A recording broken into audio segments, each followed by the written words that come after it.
conversation explores the art of thinking beyond the obvious. And today I have my special guest. One of her advocacy never wastes a bad experience, none other than Miss Erica Elliott. Welcome, Miss Erica on Africa saying, can you please introduce more about yourself that I missed? Thank you. You want me to start speaking about Yes, never please. waste a bad experience? Okay. Yes, please. So I'm a medical doctor, Dr. Erica Elliott, and I've been practicing for decades. And I've had some uh, medical catastrophes where the medical industry did not know how to help me, and I had to learn how to help myself. And the first catastrophe was working in a toxic building with nasty chemicals outgassing into the air and so forth. And a lot of people in the clinic didn't feel well. Well, I got really affected badly. My brain, my body, my nervous system, my immune system from all the nasty chemicals. And so I thought this is over for me for practicing medicine. And um, and yet people started coming to my house and wanted me to take care of them, and I said I'm not practicing anymore, and they insisted on coming in because they thought I was a good doctor. And I was very truthful with them. I said, I've been badly injured and it's affected my brain and so forth, and they didn't care. They wanted me to listen to them and like, because most doctors don't spend time with the patients. They don't ask them the right questions. They don't listen. They just give pills for each symptom.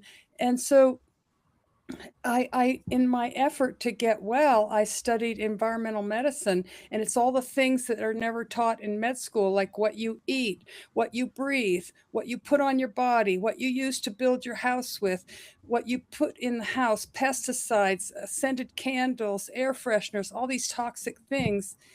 And I was taught about mold, how deadly that can be in a house, and chemicals in general. I learned an awful lot trying to heal myself.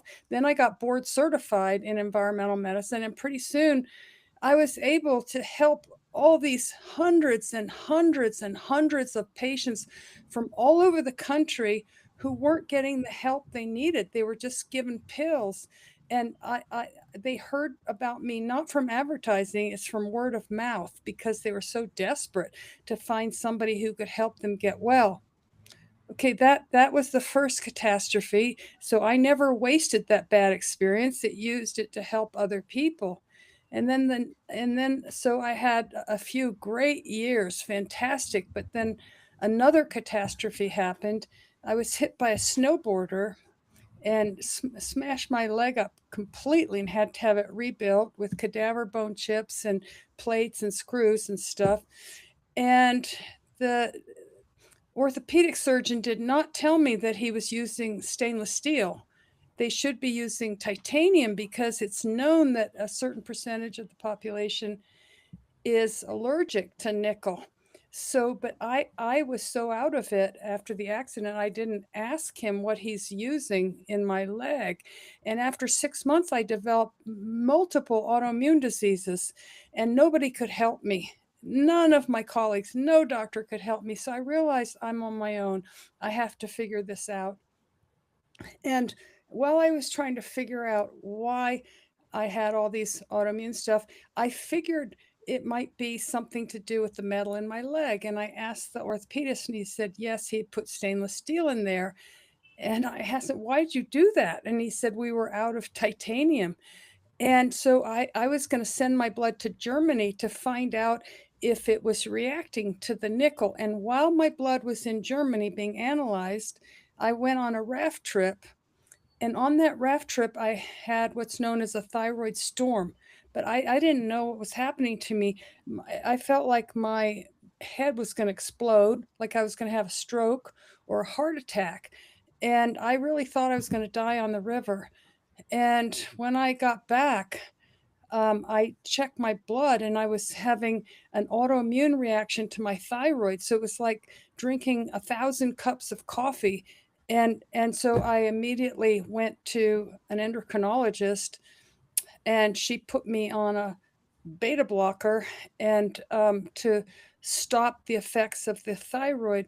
And anyway, it did massive damage to my brain. And as a result, I had something that's known as fistulas, where the high arterial pressure gets dumped into with fistulas into the venous, and that expanded and made my eyes stick out and start to go blind and migraine headaches and stuff like that. It was a total nightmare. But finally, I found a surgeon who could operate on my brain 2 years later, and it was a very risky operation, but it did allow me a chance to get well. And so this also, um, I didn't waste a bad experience. This also served me to be an even better doctor. I could go really deep with patients and help them both emotionally and physically. So, so everything that happened to me, it ended up being a blessing to help other people. And then I got known from all over the place. People would come to me more than I could handle. And I realized that my work was so meaningful to me that I never wanted to retire. So I plan on keep practicing medicine till I fall over dead. Hmm. Do you have any questions? Yes, very well said, Miss Erica. Thank you so much for sharing your knowledge and wisdom to the world. Let's start with the refrain itself. What is the most important distinction but simply getting through a bad experience and actively not wasting it? Where does the transformation begin? So I had to make a choice. My life was so terrible after the accident and the brain damage and everything. I had to make a decision whether to commit suicide or to try to get out of this nightmare. I didn't sleep for a year. It was awful. And I didn't commit suicide because I knew it would ruin my son's life. So I had to go to a very, very deep place inside of me, and also call out to the universe for help to help me live with this nightmare. And that was the turning point when I made the decision. I'm going to live and take that route and do everything in my power to learn to live with this nightmare. And the first thing was learning how to accept who I am, and I'm not the same person I used to be. You know, I have visual problems, migraines, insomnia, and stuff. That number two, I had to learn how to manage all these things that were wrong with me. And number three, I had to learn how to find joy in spite of it all, in spite of it all. And so it took me, a few years to really get it down, but now I'm happier than I've ever been in my life, and I have so many things wrong with me. In fact, a patient who hadn't seen me in 20 years and didn't know anything that happened to me came back to Santa Fe and made an appointment. And when she walked in, she said, "Dr. Elliott, did you win the lottery or something?" And I said, "No, why do you think that?" And she said, "Well, you're so joyful. And why are you so joyful?" And I said, "I'm joyful in spite of it all. So I've learned how to be happy even when things are going really bad." So in a way, that nightmare really had a huge silver lining, and I am a very happy, joyful person, and yet I still have all these problems. So, And I'd looking like to, back, can I interrupt? I'd like to tell your listening audience that I wrote a book about this that I think they'd really like. It's very uplifting, and I think some people who've ever suffered can relate to it. It's called From Doctor to Healer, and it's on Amazon, and it's the third of a trilogy, a memoir trilogy. The first memoir is called Medicine and Miracles in the High Desert: My Life Among the Navajo People. And that is a very popular book. People love reading about my time with the Navajo people when they were still traditional. And I was a school teacher back then, and I learned to speak Navajo, so I was accepted into their lives and their rituals, ceremonies, things that white people never see. And then my second book is called From Mountains to Medicine, and Scaling the Heights in Search of My Calling. And it's all about my really interesting 10-year journey to find out why I'm here on this earth, what my purpose is. And I learned a lot in the process. I was in the Peace Corps. I taught school for the Navajo people. I taught for Outward Bound. I was an EMT. I did all this stuff, and then finally realized my real path is healing. So I was in mainstream medicine for a few years, and then I realized this is not my path, to just give out pills and talk to people for 15 minutes and not really help them heal. And so that disaster, that toxic building disaster, got me off that corporate route and threw me on my real path in life, which is really healing people. That's another case of never waste a bad experience. And then Definitely. the third book then goes into all of this. So I think your listeners would really like those books a lot. They've gotten stellar reviews, and it's on audio, and it's digital and paperback. Miss Erica, looking back, what was the past painful experience that felt purely destructive in the moment, but that you now see as a necessary plot point in the story who you are today? What shifted to change your view of it? I mentioned all that, how I became who I am today. It was from turning really bad experiences that I mentioned to you into blessings, into a portal to transformation. So, so yeah, it's sad if people just suffer and it doesn't amount to anything. It doesn't go anyplace. They just suffer and suffer. And so I think my book is very uplifting in the end, of helping people who've faced very big adversities, helping them come through it, and or even if they're still affected by it, but learning how to be joyful even if they are in total difficulty. So, Miss Erica, sometimes the greatest value of a bad experience is the fierce clarity of what you will never again tolerate, pursue, or believe. What's one of your most important never agains, and how that's guided you? I'm sorry, I didn't understand what you said. You said what other experiences guided me? I didn't quite get what you said. Sometimes the greatest value of a bad experience is the fierce clarity of what you will never again tolerate, pursue, or believe. What's one of your most important sorry, Bless you. never against, thank you, and how does it guide you? Never it again that will happen to your life what happened to you before. I have no control over that. I can't say never again something bad will happen.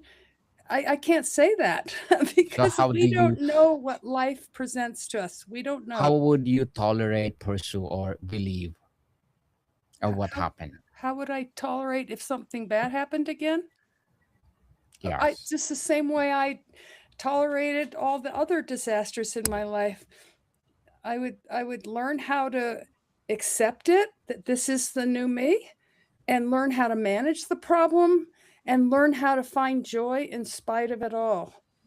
That's what I would do no matter what disaster befalls me. I think I'm done with the disasters, but if any occur again, that's what I would do, what I've always done, and it's been a godsend. I mean, because I can help other people so much where other doctors can't help them.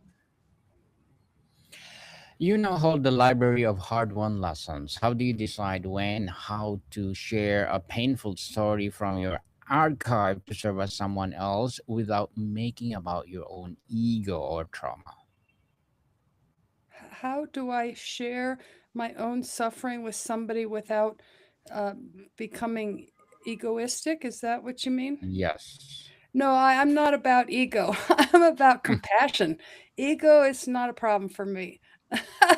I'm not interested in that. I'm not interested in showing off or look at me, I'm so great and you need to listen to me. I know all the answers. I'm not that kind of doctor. I work with patients. I help them. I don't tell them what to do. Ego is not a big problem in in my life. I've been stripped. Those bad experiences have stripped me from all that bullshit. The ego stuff, I'm so great, and so forth. That's not me at all. That's not me at all. There's a unique confidence that comes not from avoiding falls, but from knowing you can get back up. How does this confidence survival change your approach to future risks and uncertainty?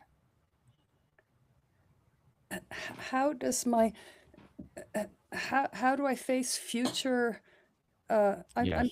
didn't understand. So, the experience that you experience, how a unique confidence that comes not from avoiding falls, but from knowing you can get back up, just like what you did. Yeah, You won exactly. all those troubles. How does this confidence of survival change your approach to future risk and uncertainty? I just surf life like on a surfboard, and a big wave comes and you try and navigate it like a surfer, and you try and stay on your board.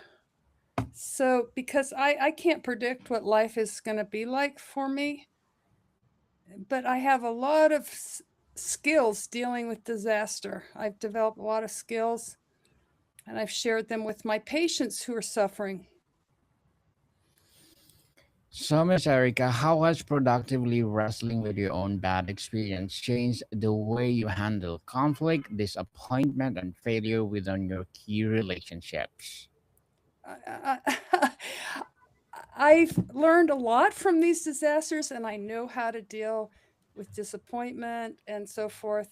So I, I'm not the same person I was before who, wanted my way and do it this way. And, oh, I'm so disappointed. It's going to wreck my life.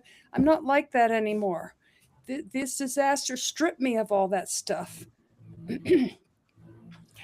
Okay, so Miss Erica, this is not just one size fits all process, right? What are the signs that someone might be forcing meaning onto experience too soon or in an authentic way, and how can they course correct?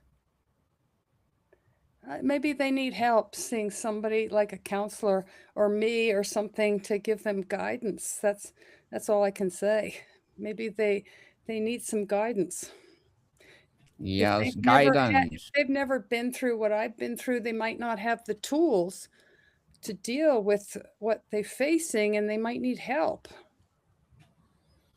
Guidance for sure. And Miss Erica, before we wrap up our discussion for today, I'm inviting you to please do listen to my other podcast, people, because my abstract essay is already in sixth season, abstract poetry in third season, and of course my book 101 review in sixth season two, a comedy 101 in third season, and mob food 101 in sixth season two, a geography 101, love letters, movie 101 review, music 101, our fifth season, Science 101, Sex 101 in its fourth season, Trivia 101, Law 101, Mental Health 101, Motivation 101, Entrepreneurship 101, and Bible Verses 101 are my baby podcasts. Please listen to them wherever you listen your podcast. So, Miss Arika, if you view your life as a book, a bad experience is often a brutal but pivotal chapter.